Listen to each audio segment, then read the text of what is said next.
të lodhesh, kujto teshehudin. Të dashur vëllezër dhe motra, ndonjëherë jeta na lodh, na rëndojnë hallet, zhgënjimet, padrejtësitë apo frika për të nesërmen.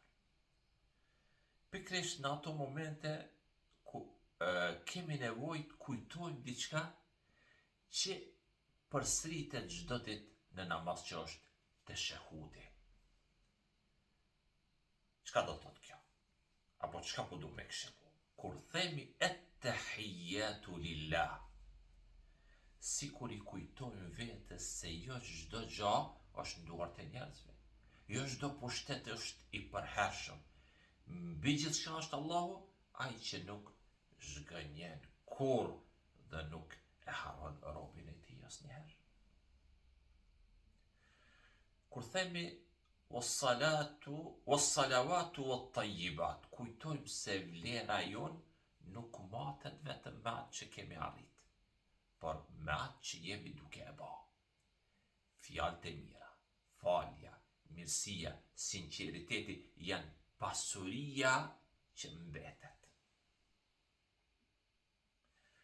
Pastaj dërgojmë selam mbi Muhammedin sallallahu alaihi wasallam, njeriu që na mësoi të kemi shpresë dhe kur rrugët duken mbylluna, të falim edhe kur kemi mundësi të hakmerremi, të jemi të mëshirshëm edhe kur bota bëhet e ashpër e egër. Pastaj çka themi? Esselamu alejna, paqja qoftë mbi ne. Sa e bukur është kjo lutje. Para se të kërkosh ta ndryshosh dynjan, botën, kërko paqe për zemrën tonë dhe selamet për zemrën tonë, sepse zemra që gjen paqe me Allahun e shpërndan atë edhe tek tjerët. E kur themi wa ala ibadillahi salihin, ne nuk bojmë dua, nuk lutemi veç për vetveten, por për çdo njeri të mirë. Atëherë kuptojmë se nuk jemi vetëm në këtë rrugtim.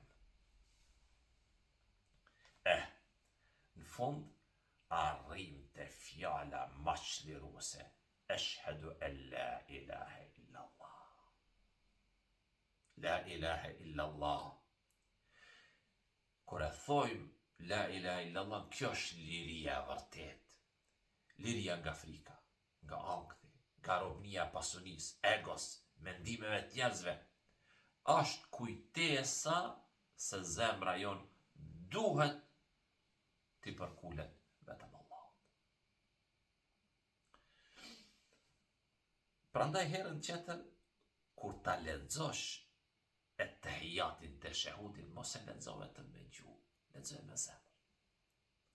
Sepse ai nuk është vetëm një pjesë e namazit e tahiyati, është një udhtim nga lodhja drejt qetësisë, nga frika drejt sigurisë e nga shqetësimi drejt afërsisë me Allahun.